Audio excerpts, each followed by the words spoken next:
effort to finish before 8 o'clock, if I possibly can. Good. Now, what else? We're going to do two things in these evening classes. One is we're going to cover some syllabus, we'll do some marketing, we'll learn some particular concepts. And then we have to pay attention also to the assignment that you're going to have to submit later on, and the particular hoops that you've got to jump through, organisational hoops for the assignment. And so we'll be looking at both those things, and we'll interleave them with each other as we're going through. We'll take a look at the assignment a bit later on, and probably in more detail in future sessions, but that is just coming up. Now, let's have a little look at what the examiners are going to be looking for. Some of you, at least one of you, at least Rebecca, has done the professional certificate before, and maybe others of you have. This is up a notch or two from there. If you do a magnificent job of explaining in your assignment all the theory, all the stuff, you're going to fail because that's only going to cover about 30% of the marks. The examiner is very keen equally, and in particular, on not only that you show them that you understand the theory, but that you can apply it in the real world. And the assignment invites you to choose an organisation, which is almost certainly going to be your own organisation, assuming that you have one. And it asks you some questions, and asks you to do a marketing plan and do some stuff. Now, we've got I'll get you to introduce yourselves in a bit. We've got quite a mixture of business to business, business to consumer. Let's just have a look. Who's business to business?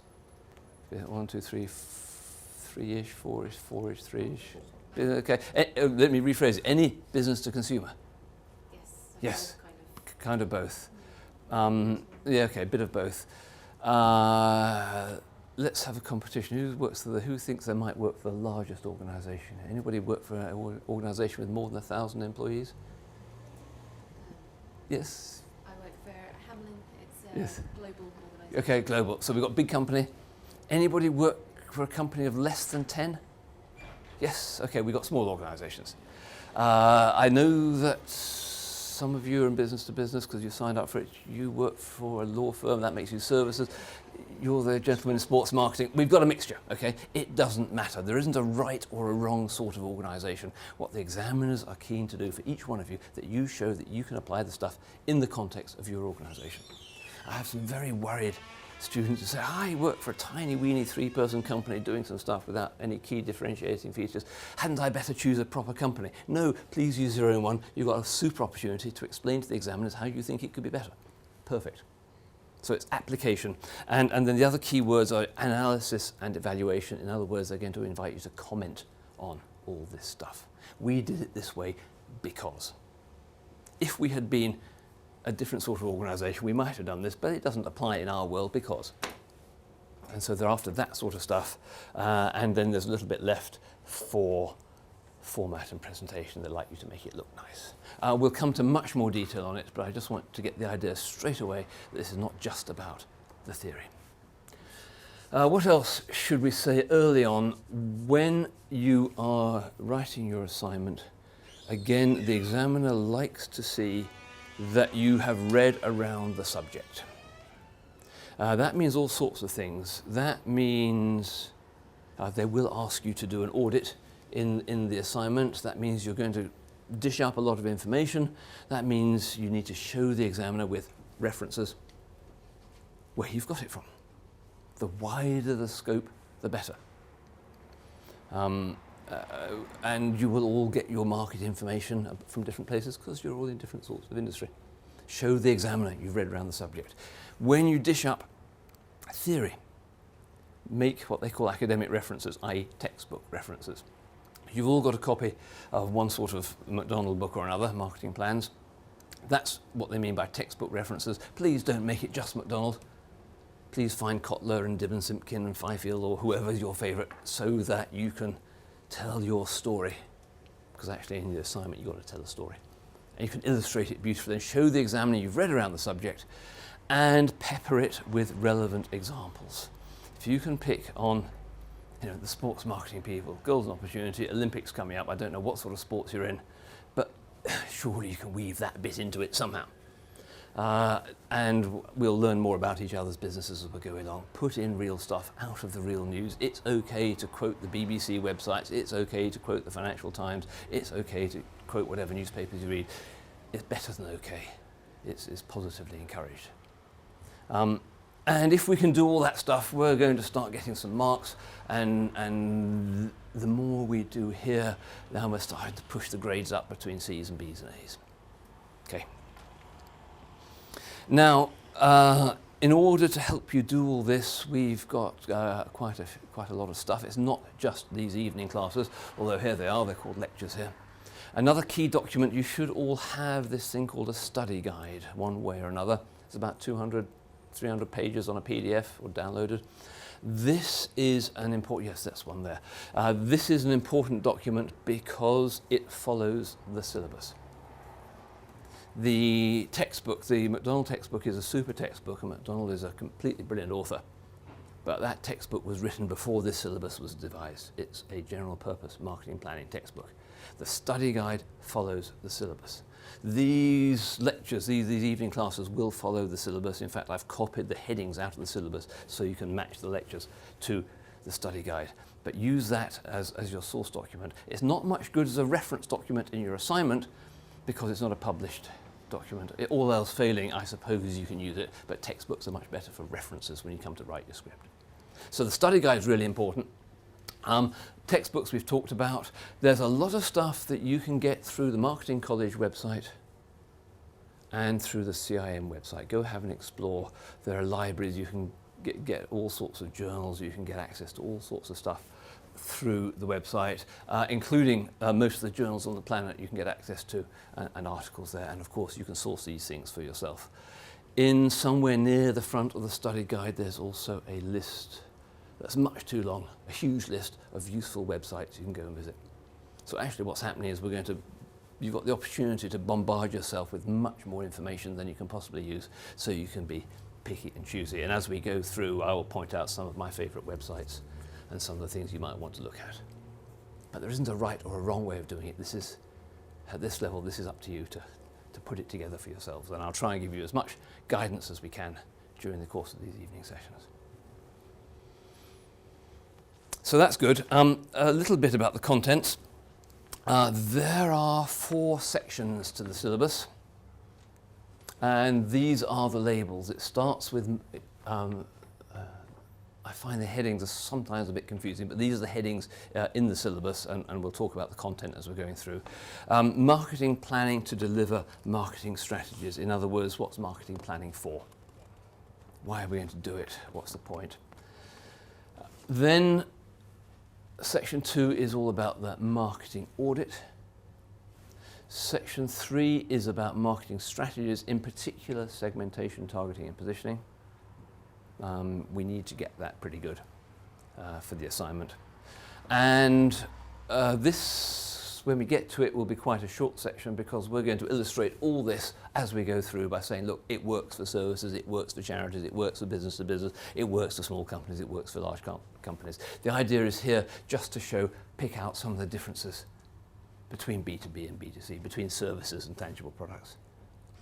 And so those are the 4 elements of the syllabus, and roughly speaking, we'll do 2 evenings on each bit, roughly, but it'll probably get a bit out of control by the end.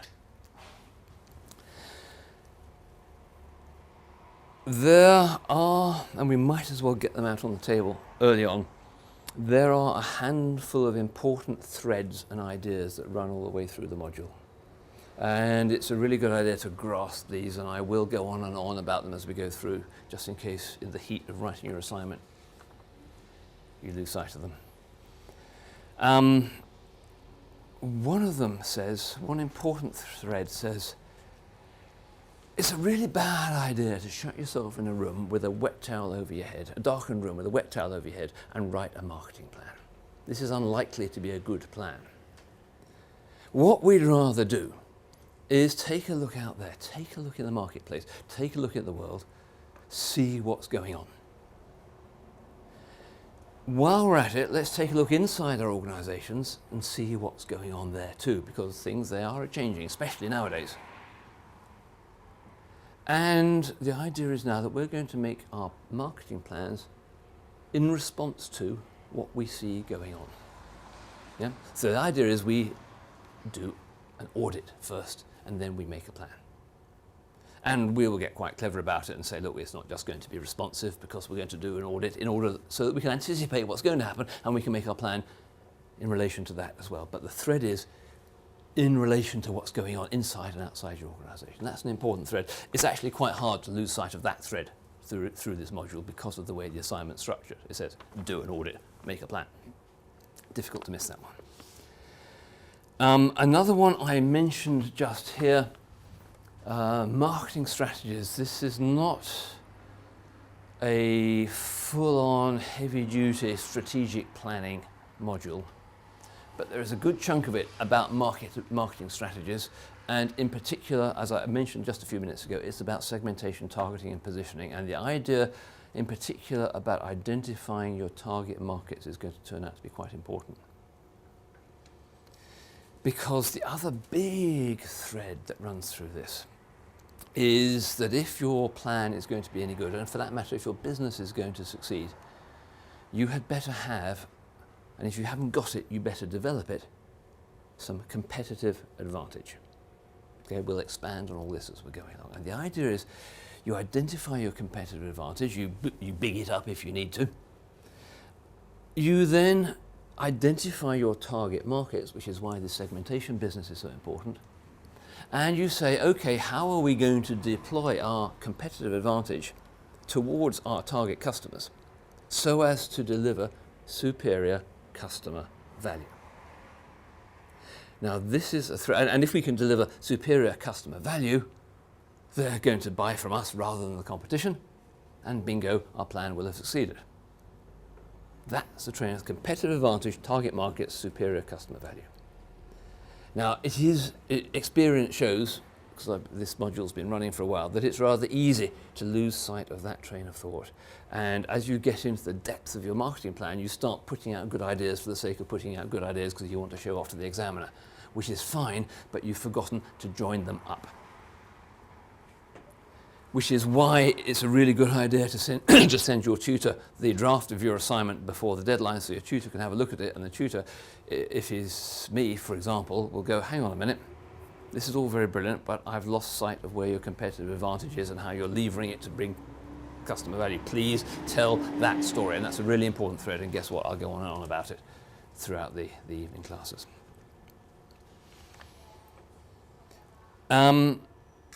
So the two really big threads: audit, plan, competitive advantage, customer value. And towards the end of the assignment, there's another section which asks you a little bit to talk about the process by which you did all this stuff. Explain, says the examiner, explain to me about the planning process and why it's important and what it can do. Explain why your segmentation is so clever. Tell me what could go wrong with your plan. Tell me about the process for doing audits in real life. Because actually in real life it's a real pain because you haven't got any resource to do it with, and you need to have that discussion. So those are some of the things that we're going to discover. These are some of the things we're going to have to talk about, and some of the things you're going to have to meld back in to your assignment when you get to it. Okay, part one. These headings will match the headings in the syllabus, and I'll break this up into 1.1, 1.2, 1.3. It comes out a bit clunky that way in the classes, but it'll enable you to follow the navigation through the study guide.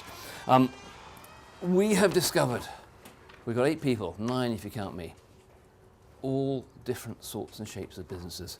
It's probably going to turn out that the different businesses that we see here are going to do marketing different ways.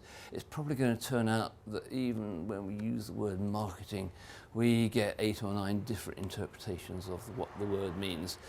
In real life, I find the M word quite a difficult one because everybody's got a different idea. We need, first of all, just to explore that a little bit, because marketing has got different roles in different organizations. And there's some interesting remarks to be made about the marketing function, whether you're a one-person department, or whether you're coordinating teams, or whether you're part of an international network, as to how that also works cooperatively, preferably, with the other functions in the company. And so let's just have a look at some pictures like this. I'm not here to say that one of these models is going to be better than the others. I'm just here to say, if you look around, you'll find these different manifestations of marketing in different places. And it'd be interesting just to see where your companies fit with this. Because in some companies, and let's start up here, the role of marketing is very much of a sales support role. It's a reactive role where the game is to support a direct sales force, maybe. Maybe it's to do telesales, it's to respond to inquiries, it's to manage the database, it's to log all the calls, keep track of things, and maybe organize exhibitions, and that's a marketing department. Rather than label each one of these marketing, marketing, marketing, and marketing, let's label that one sales support. It's a fairly reactive thing in support mainly of sales activity. But some of you have probably already spotted that in some places there's a bit more to marketing than that. And let's look over here next. In some companies, in some organizations, an appropriate role is more what you would call marketing communications. This is starting to get to be a more proactive way of doing things. We're reaching out to customers and into channels.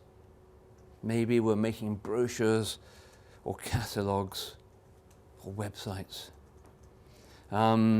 If we use the tools of direct marketing, and can anybody remember what direct marketing really is? There's a trick to direct marketing. Anybody remember that? That it's something where you can measure the response to what you get back. That's the essence of direct marketing. You're not going to be tested on that, but it's worth remembering. It's campaigns to raise awareness, stimulate interest. It's an altogether more proactive communicating thing than this was, which was a much more reactive thing. And I'm not saying that one is right or one is wrong, but I expect you'll find different things around the place, and we'll compare notes in just a second. But even that's not all that some companies think marketing is. Let's look over here. Labeled operational marketing, and the words are starting to sound a bit more joined up now, and we use phrases like support the organization with a coordinated range of marketing activities. And now we're thinking maybe also about market research. Let's find out what new products we ought to be developing, because let's do research, let's ask the customers. What a good idea. Have plenty of that in a bit. Product development, at least the input to that part of the process. We're talking about things like brand management. How do we going to develop and project the brand values into the marketplace? Customer relationship management. And up, usually under about this heading, the P word, planning, creeps up. And we're going to start making remarks like, hang on a minute, we can't do it all because we've got limited resources. How are we going to make best use of our limited resources? Let's make a plan, let's implement a plan, and as we're going through implementing the plan, let's manage it and control it and make sure we're on course. And this is all the stuff of operational marketing. And it's an input, if you like, because we're doing market research, because we're saying, hey, look, there's an opportunity for new products out here. Oh, but hang on, there's opportunity for us to go into different markets over here. That's a sort of output that comes out of this stuff. These are all inputs to the strategic decision-making process of the organization.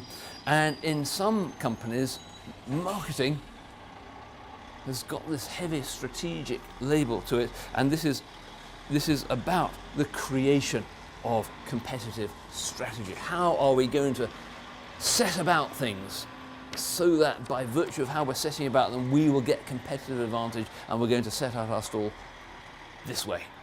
And it's a very heavy, there can be a very heavy strategic focus in a marketing organisation. Now, none of these is particularly right. Some organisations can even manage to have completely inappropriate marketing organisations for what they're trying to do, because obviously it has to fit with the way the rest of the organisation works. But how do we recognise this? Is anybody finding themselves in a company where it really is pretty reactive, passive, sales supportish? Mainly communications, one, yep, that's fine. Do we do things like plans then, and research and coordinated set of marketing activities? Very good. Contributing to the strategic process. Any marketing departments or any marketing groups really making strategy? I suppose chief operating officers would tend to do that. Yeah. So we're here mainly? Yeah. Communications. Okay. That's not right or wrong. What we will be doing mainly in the next sessions will be to do with this. It's about a coordinated, the key word, coordinated range of marketing activities. It's about planning. It's about execution, implementation, control. We'll be sitting in this space. Some organisations that aren't used to that, coming at them from the marketing organisation, will present challenges. There's a whole section in the assignment about what are the things that could prevent your plan from working. One of them could very well be, we've never done anything like this before, and we haven't got buy-in from the top management to the idea at all. Okay, welcome to the real world. This happens. So what are we going to do about it? And there's opportunity for real live discussion in your assignment about how you would actually overcome, if that is a real live issue in your company, how you would overcome that real live issue. Because there's plenty of businesses out there where the planning is all done by the CEO, using mainly this tool, at least so it seems, rather than this tool, so it seems. Forgive me, CEOs around the world.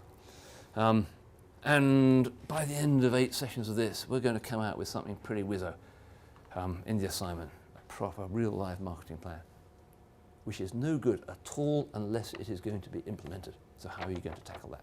Real life question, we'll get to it. That tends to happen if your marketing organisation is a bit like this, and we're really sort of in this space. And so you've seen that this is just code for the same thing. Marketers can be just doers and executors of stuff. They can be planners, and they can make real life strategy. And the challenge in this assignment is to step up to the mark and make real life plans, and to push in the directions, at least of market strategy. Maybe not complete business strategy, but market strategy. And if you like, in the assignment, you can say, we did the plan this way because our organisation works this way. If our organisation were configured slightly differently, we might want to do this differently, but since it's this way, we've done it that way. That sort of discussion. Okay, different roles of marketing, different sorts of company, different company orientations. This is Cambridge. You're in St John's Innovation Centre. This is technology capital of Silicon Fen, or whatever we are calling it nowadays. It's full of companies that are run by very, very clever technologists who've got this brilliant idea. And it's all about developing technology. There's lots and lots of technology-led companies around the place here. That almost doesn't even get onto this picture. I guess it's somewhere down here.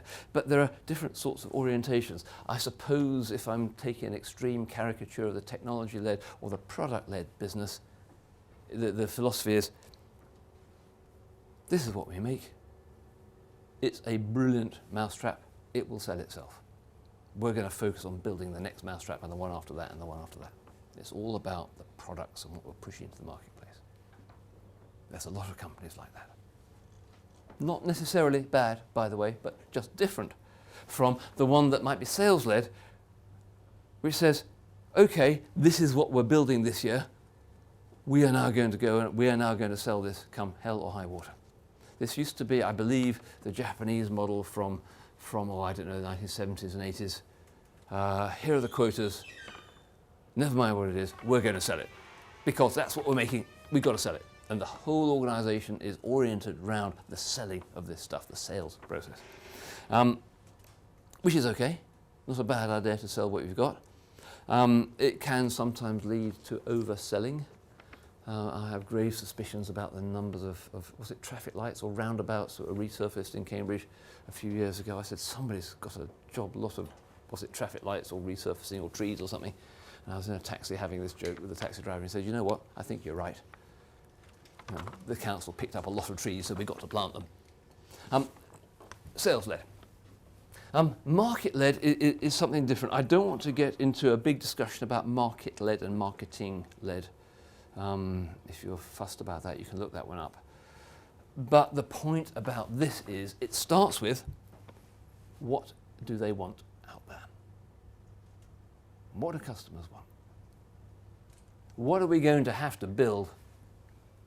Not just because we can build it, but because it's going to satisfy the customers. What are we going to need to sell? Not because we've got them piled up in the warehouse, but because we already know it's what the customers are going to want.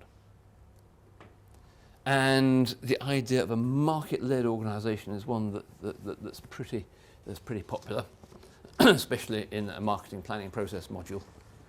And it picks up on the threads that run through the module about understanding what they want, getting some competitive advantage, turning it into superior customer value. It's all very well having advantage, but it's got to equate to customer value, which means it's got to match what the customers actually want from you. And if you don't know what they want from you, your plan is going to be a guess. And we'd rather not do that, starting now.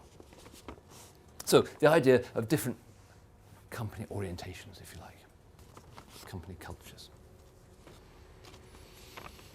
There's another one.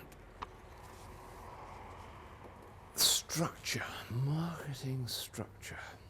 Now, when you are a little company and you're the entire marketing department, the organisation chart is relatively simple. It's got one blob on it. And no doubt you've got a boss somewhere. Have you actually got a boss, or do you have to report to all the partners simultaneously? You've got 23 bosses. So it's a funny upside-down organisation chart, so it's horrid that way around. But if you are working for a whopping great global company, and no doubt different points in between, you've got some options. Let me find a pen and see if we can get these down. Sorry, I'm hesitating just to make sure I pick up a pen that's not going to stay forever on the whiteboard. What it means by organisation and marketing, by function. That means you have something like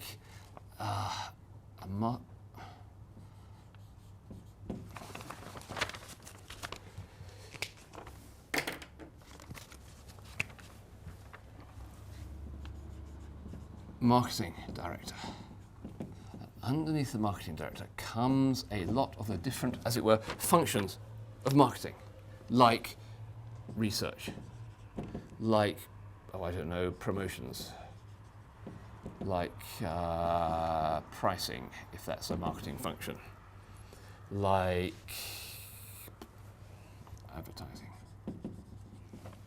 And you have the organizations, you may have a head of market research, a head of promotions, a head of pricing, head of advertising, clusters of people working under those headings. That's not the only way to do it. I should be fairly astounded if that was the way that that Hamlin did it, because you've got some alternatives. Over here, we've got product. If your company has lots of different product families or lots of different products within a family, you might want to organize yourselves this way. Marketing director, product A, product B, etc. And each one of these will have their own research, comms, I don't know, web, research, comms, web, whatever. You organise it by product type. Makes sense, because the way you want to communicate about this sort of product is different from the way you want to communicate about that sort of product. If you're offering consultancy on the one hand and publishing books on the other hand, you might decide to do the marketing separately for those two things. What else have we got? Geography. Heavens above, yes, if your company's all over the world, then maybe another way of doing it, it goes like this: marketing director. It's very common to organise your sales geographically, just for operational convenience, but you don't have to. But it's also quite possible to do your marketing this way. I don't know how you're going to organise yourself. UK, supposing we're a UK-based company, we think the UK is an important place. Then we've got, I don't know, Middle East and Asia, and you've got Asia Pacific, and you've got Americas. And each one of those have got their own market research, communications, etc. You can always organise yourselves that way. I can't tell by looking at you which one of these is right for your organisation, and there's probably no such thing as right, but you've got some choices. And the last one, what's the last one? It says market. Okay, this sounds quite intelligent to me, but it does depend on how your company works. Chances are, if you're big enough, you're operating in lots of different markets in the world. Now, markets doesn't have to be geography. I'm going to carry something of a business-to-business bias because that's where I've spent a lot of my time. That's okay because that will compensate for mostly people talk about business to consumer. But if you're selling widgets of one sort or another, your markets might be automotive, avionics, telecommunications, that sort of thing. So let's just call them market 1, market 2, market, you're going to guess this, aren't you, market 3. And each one of those has research, comms, etc.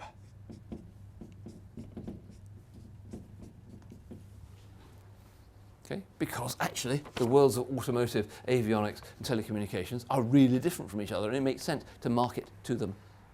Do your research. You need different specialists to do research in avionics compared to telecommunications. You need different communication channels to reach them. They want different messages.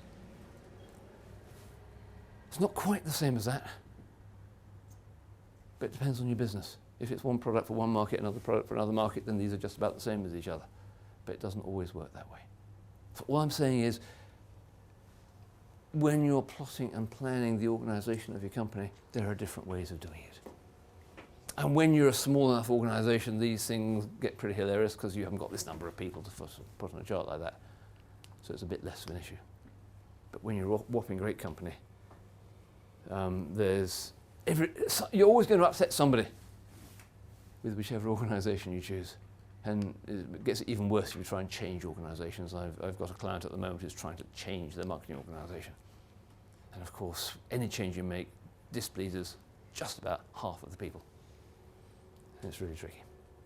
So all I want to say is there are different ways of doing it. And where are we now? 7 o'clock. Let's take a break here. I want to get you to do something after a cup of tea, but let's rev you up with a cup of tea first. So, good. All right then. Marketing structure. So different ways we can organise ourselves. Different ideas about marketing. Different company orientations. Different ways of organising. Different ways of putting together the organisation chart. There's another idea which is important and tends to have ramifications for the way we're going to do our planning, and it's this. It's the idea that marketing isn't really a department. Because if we are going to be successful with our marketing planning, then the plans have got to be executed. The thing about marketing plans when we execute them, it's not the marketing people who execute marketing plans on the whole. It tends to be salespeople and manufacturing people and purchasing people. And if we stop to think about it, successful marketing depends, and I dare say this is true of other functions within the organisation, but for now we don't care about those. For marketing to function properly, it depends on your working successfully with other bits of the company organisation. I'd just like you to think about this for a second. How many have we got there? 1, 2, 3, 4. I'm sorry to do the same old pairing, but rather than shift you around, let's see if we can. Who's your manufacturer? Is anybody here actually got a company that sells products? I've just realised you've got products. You've got yes, okay. You're a consultancy and publishing products, and products, and you've got products. Yes, thank heavens, because suddenly I was just looking around and saying, where are the products in this room? Yes, they're over here. Okay, listen.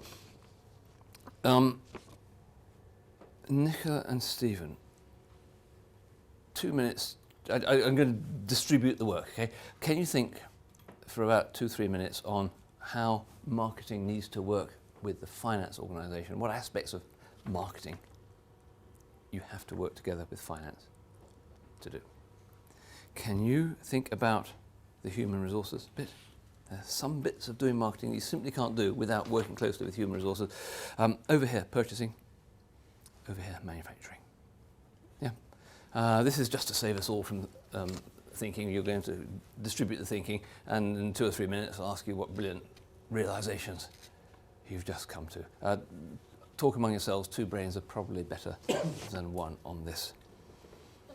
Okay, let's... Are you with us again? Let's play some of this back. We're not looking for rocket science, and there is a point made here. Sometimes when we're in the middle of writing an assignment, there's a risk that you tend to try and make things more complicated than they need to be. The concepts here are actually very simple, and so I'm not looking for anything colossal, but let's just play back to see some of the things that we might not immediately have thought about. Marketing in relation to finance. What's the point? Why on earth do we need the bean counters messing around? I need the money. Yes, tell us the story. What are the reasons why marketing needs to work with finance in order to function properly? Well, what we're discussing, the overall picture is you're going to produce a marketing plan and all the strategies and that. Yes. At the end of the day, you're going to have a budget for it. Yes. And that's got to come from the finance department, so you need to keep it sweet. Or at least it's got to be blessed by the finance department, yes. Yeah. Yeah. We're also looking at in other ways of doing the marketing. You might need to know, for example, if you are selling products, Yes. what your net profit or your gross profit, your overheads are going to be. If you're thinking of producing... And you certainly want to measure your profit as you're going along. Yes. On different products Yes. and services that you offer. So, Yes. And that's where that information Yeah, should come from. exactly. Yeah, those sorts of things. There's another little teaser here. I haven't yet found any companies that will set pricing strategy without the finance people being involved. I don't quite see why the finance people should be involved in pricing, because actually it's a marketing decision, but nevertheless you need finance. They like to be involved in pricing discussions. That was a bit of a tease, but yes, for pricing. What else? Lawyers, why Boston? What about if I look more at the product-orientated companies, and it probably plays in your world as well. You've got that much opportunity and stuff you need to develop. I'm thinking new product development here. You've got this much stuff. If only we could spend this much money developing products, we'd be off like a rocket, but we've only got that much resource. So what's the process for deciding what to invest the company's dollars in? And the financial people like to be involved in that discussion as well, because it's not just a marketing call as to what we're going to invest in.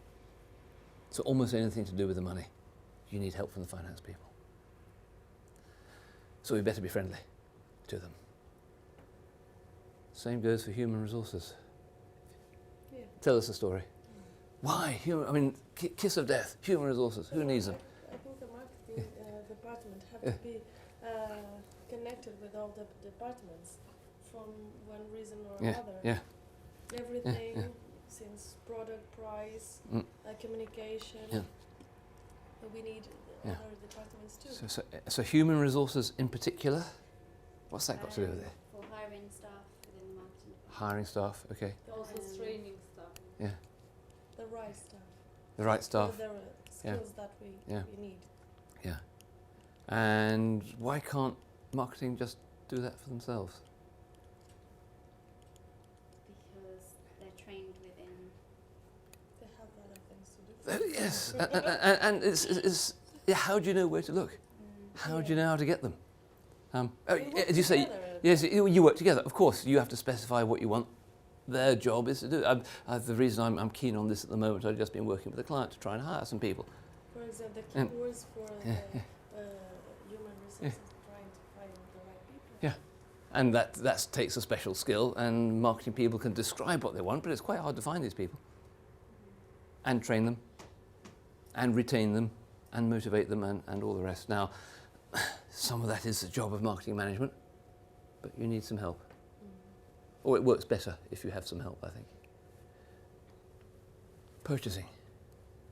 Well, one of the probably the most important things in purchasing is to be able to negotiate. And Yes. if you, I mean, I'm not sure. Is it the purchasing department we're talking about, or it's the market doing purchasing? Because obviously, if you have a budget and you need to fit into the budget, when you're doing purchasing.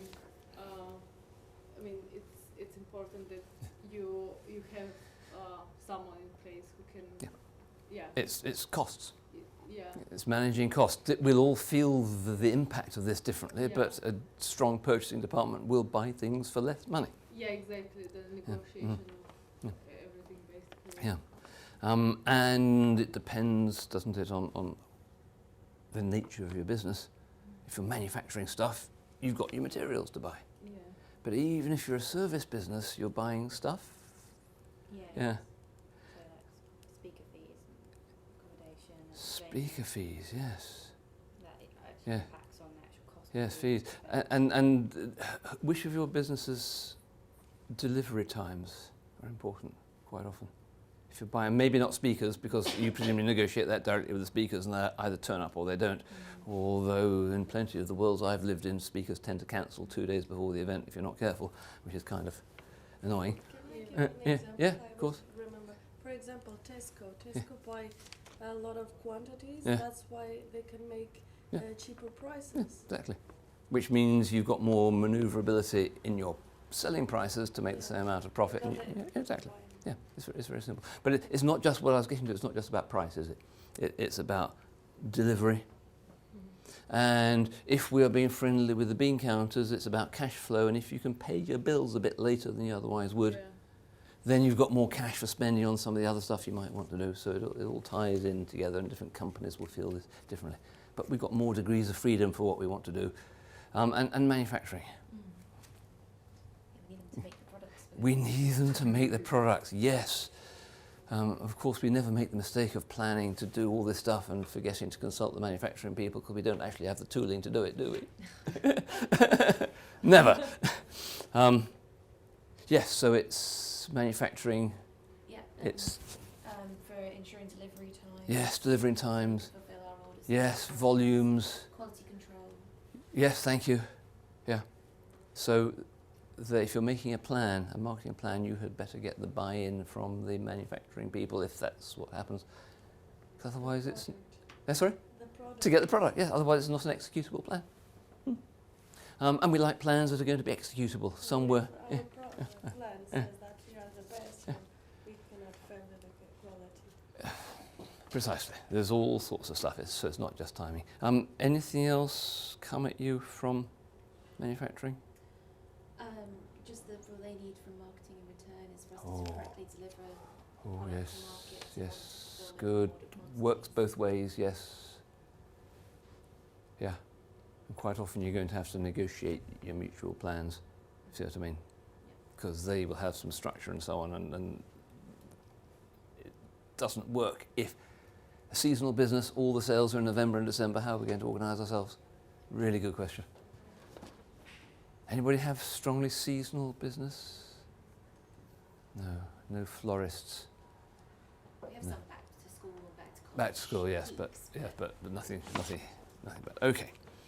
And of course, there's others. Other groups. Give me two more. Other groups. Some of warehouse could be, yes. Inventory, yes. Logistics, good. Give me another two. Yeah. Technical department. Technical, thank you. Yes, good. Yes. The ones I had in my mind were sales. the famous market plan says segmentation, this target market, this value proposition. The salespeople say, our friends are over here, we're going to sell over here. So we better get them to buy in too. And senior management, I thought.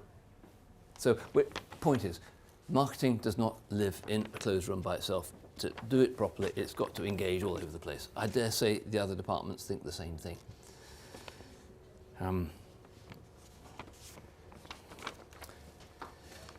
Which brings us on to another little piece of terminology, really. Internal marketing. There's a couple of things to say here. There's a couple of different meanings to the phrase internal marketing, but it's all to do with the market orientation of a company. And it's especially strong and important for a service business. I reckon it's desirable to do this in a product business, and it's completely necessary in a service business. The idea that we're all part of the brand, we're all part of the value proposition. Anybody at all who has anything to do with a customer interaction is communicating with the company, is projecting the brand, is doing all this stuff. And so we had better have the idea that everybody in the business who is remotely connected with customers understands the importance of the marketing function and what we're trying to do. Understands that the idea is to figure out what the market wants, figure out what customers want, and organize our activities towards giving the customers what they want. And so the idea of propagating a market orientation inside the company is called internal marketing. And as I said, it's desirable to do this in a product business, and it's absolutely necessary in a service business because almost everybody, one way or another, is customer facing. And I remember being very struck. I went in the middle of my first career. I was interviewing for a job with a Dutch company, as it happened.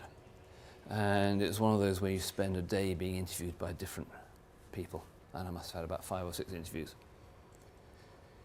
And I was astounded that the 6 people told me the same story about the business and what the values were of the business and what they were trying to accomplish as a group and how it all fitted together and how they wanted to be seen in the marketplace and how the culture was important. And it was, the head of technology and the managing director and the head of sales and the head of personnel and goodness knows what else, head of logistics.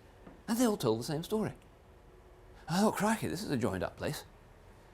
And I went to work for them and it was lovely and I learned an awful lot from it. But somebody had done the job right. Inside the intern, they'd all got the idea. It's not just about projecting stuff outwards, ladies and gents. Internal marketing is kind of important. And in that case, it made a difference. I don't think they regretted hiring me. It enables you to hire the right people as well, among all the other things that it can enable you to do. So there's one sense in which internal marketing stands for and means the propagation of a marketing orientation within the company. There's another one that says, never mind that. Any sort of change that we want to bring about in the organization needs communicating inside. And so there's another sense in which internal marketing is just about managing internal communications. And of course, that's another area of overlap with human resources, maybe. But some of the skills that we know as marketers about communicating with the outside world, about who we're trying to reach and what are the messages and how are we going to do it, what are the media, you can deploy internally as well. So there is a role, another shade of meaning of the phrase internal marketing, which is simply the communication of anything at all to do with change inside the company and making sure all the messages, again, are joined up. Not an enormous piece of the syllabus, but it's a concept we might as well get your head around, and just the idea that there's two slightly different shades of meaning of that phrase. We're going to come across a small handful of examples of possible double meanings. I think we have got 3 different examples where Mr. Porter is going to come into the conversation. So when you say Porter's model, you've got to be very clear which one you're talking about, and I'll point out all these as we go along. Internal marketing, 2 slightly different shades of meaning. What else? Some other concepts.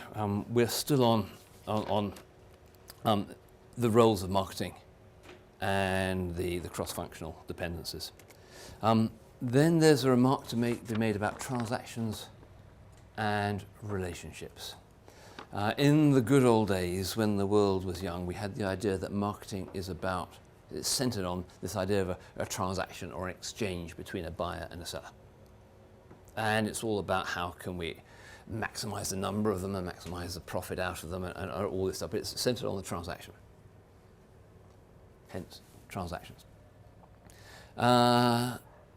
More recently, by which I mean more recently than the last 100 years, we've also had this idea that if it's applicable, and it doesn't apply to all businesses, but it applies to most, wouldn't it be a good idea if customers were so satisfied with their original transaction that they came back for more?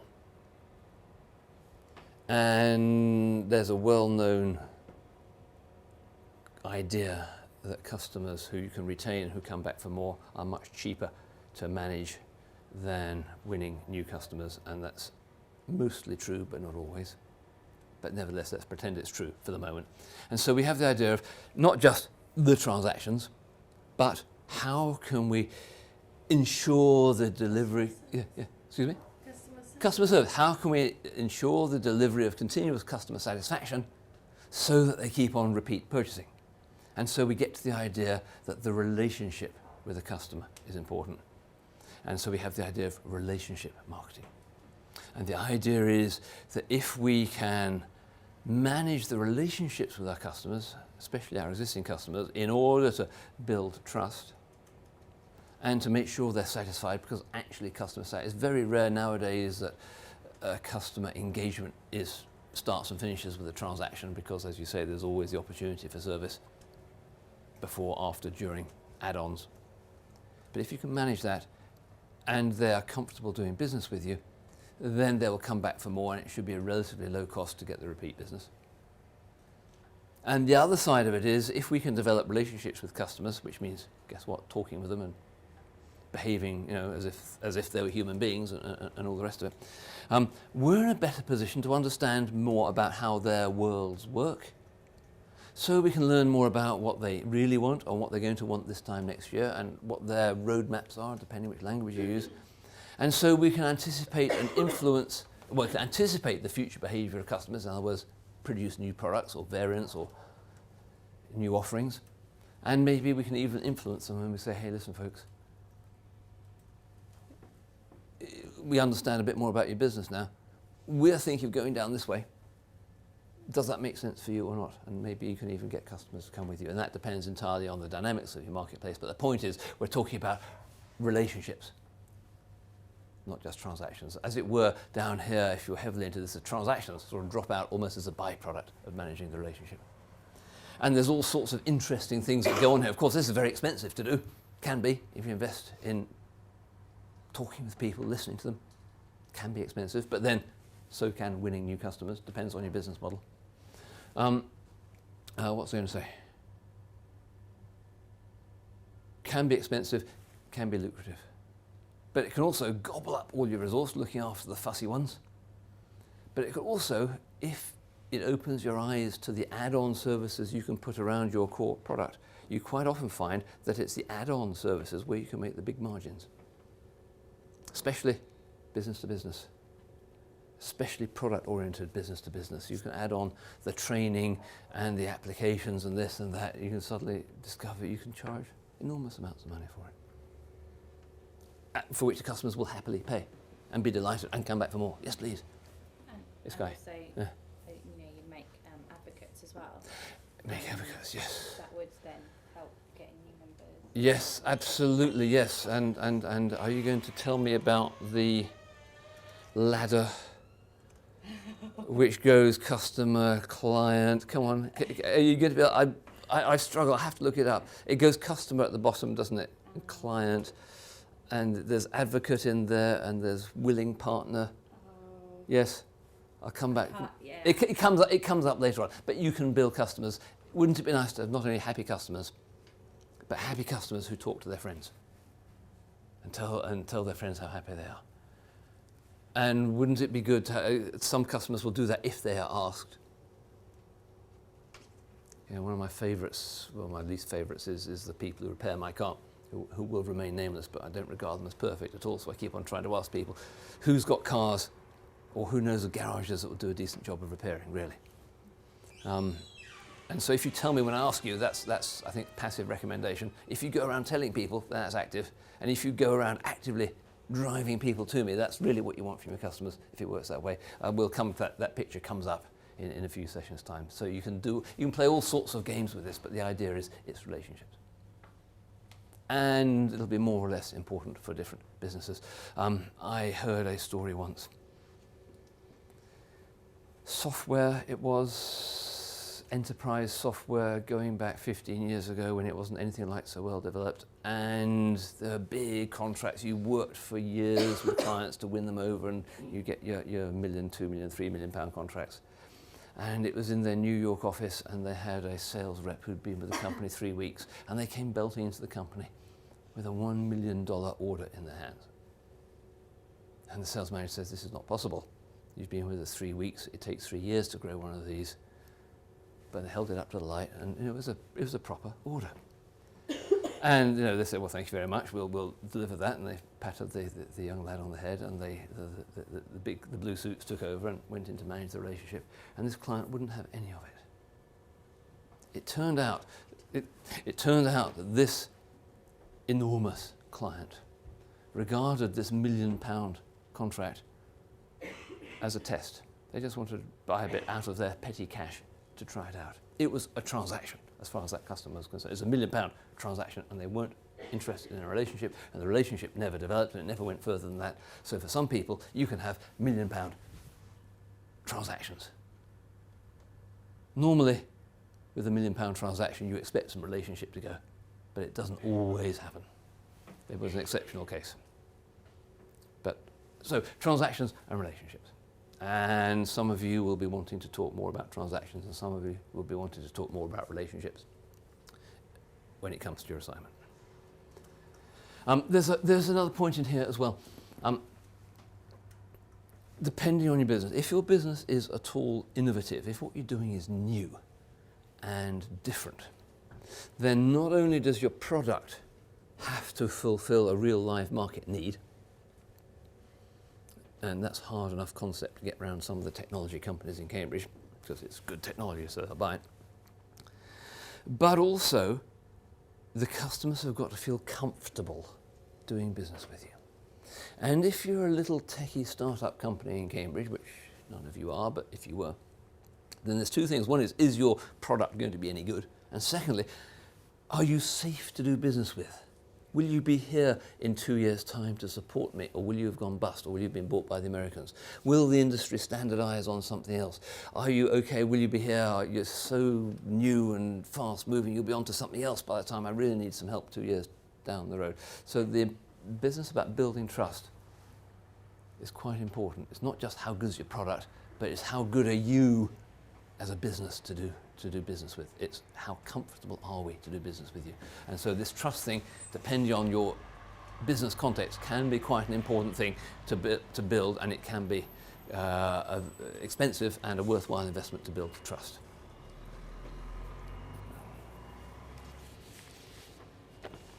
Good.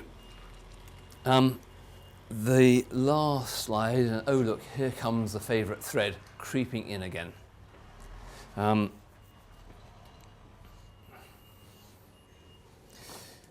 Roles of marketing, how it works.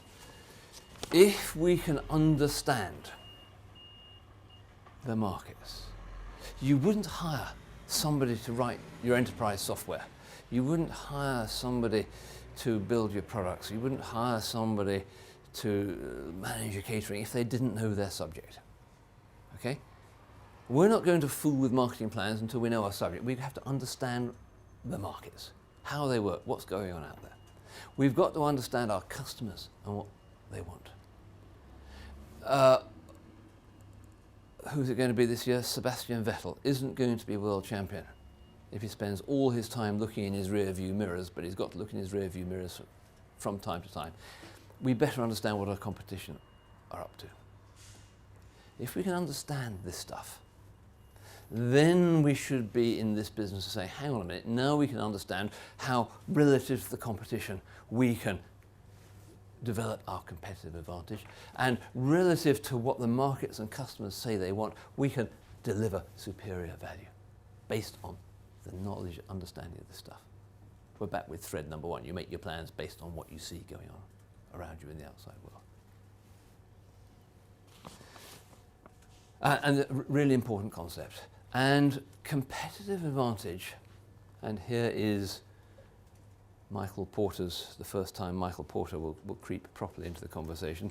He says, doesn't he, that there are really only 3 or 4 generic strategies for competitive advantage. And I'm looking around to see who's nodding, who's making the mistake of nodding, because then I'll say, come and help me draw the picture.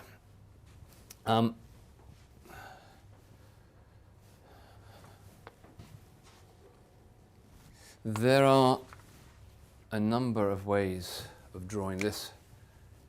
Let's do it this way.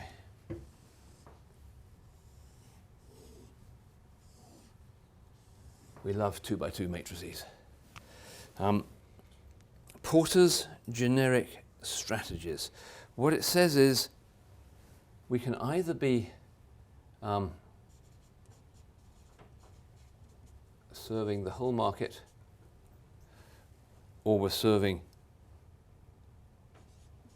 a bit of the market. Okay? And we've really got 2 choices within this. We can be low cost,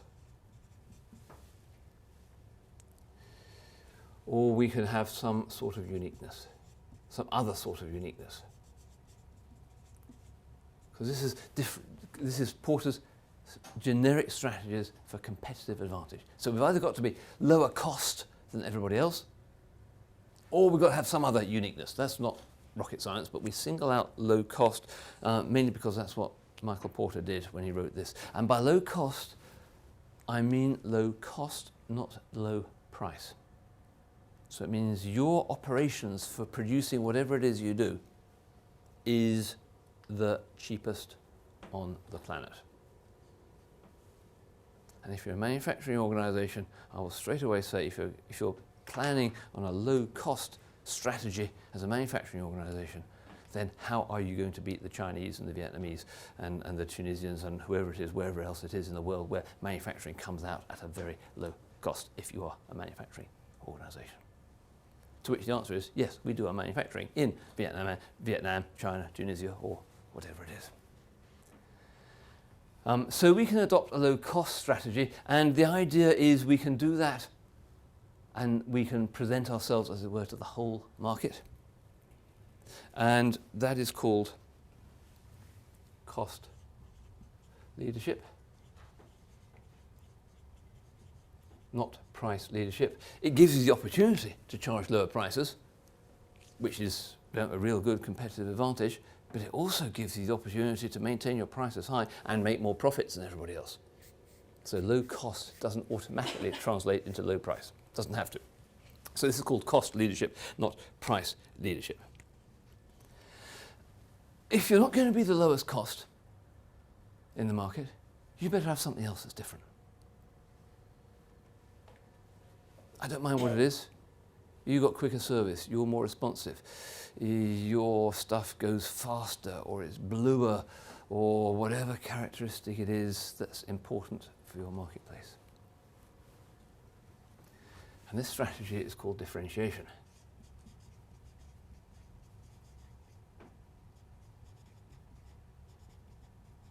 If I can spell it right. Okay? It's being different in something, in some parameter other than cost. That's fine. We can do it across the whole market, or, says Michael Porter, you can choose to adopt one of these 2 approaches in a bit of the market. I don't care if you label that segment or a niche or bit of the market. And if you don't try and take on the whole world at once, but you go for a particular segment of the market, that's called a focus strategy.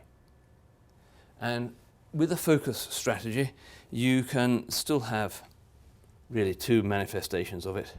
But let's write it across there. It's focus, which means you're focusing on a bit of the market. And guess what? This is called the low-cost focus approach, and this is called the differentiation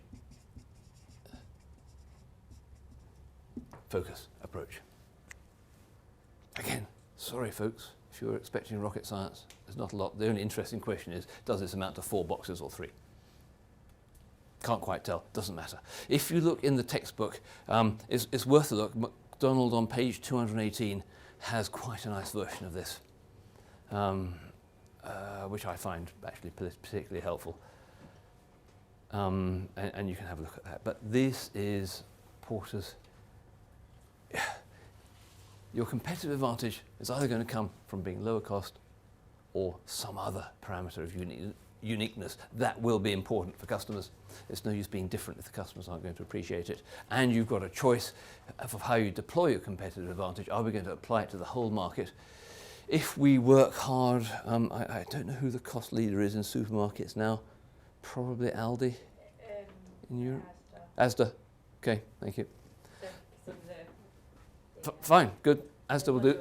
Asda will do nicely. You could, however, say, well, we're not going to do that. We're going to be Waitrose, and although we're trying to appeal to the whole market, we're actually going to have a different proposition. We're not going to be the cheapest because we're going to push in things extra, add-ons that we think are going to be important. And now we're going to say, hang on a minute, I'm getting confused now because Waitrose is not actually appealing to the whole market, so maybe actually they're down here. So we've got some little arguments and discussions, and these models are okay up to a point, but the point is, you've either got to be low cost, and if you're not going to be the lowest cost, you've got to be different for some other reason. And you've got to choose whether you're going to take on the whole world at once or segment. And unless you're a monster company, I can hardly see nowadays, I don't come across many companies who are going to take on the whole market at once. At best, we're going to take on a lot of different segments, and the whole point about segmentation is you take on a lot of different segments and you have a slightly different proposition for each one, and we're going to talk about segmentation later on. So in practice, I also see very few low-cost organisations, although I do meet a few. So almost always we're in that box. But it doesn't have to be. And the point about Porter is it doesn't have to be. This model was, I don't know when it was, but it's 20, 30, 40 years old, can't remember, could look it up. MacDonald expresses it very well about, the corners you want to be in, really. Yes, this guy.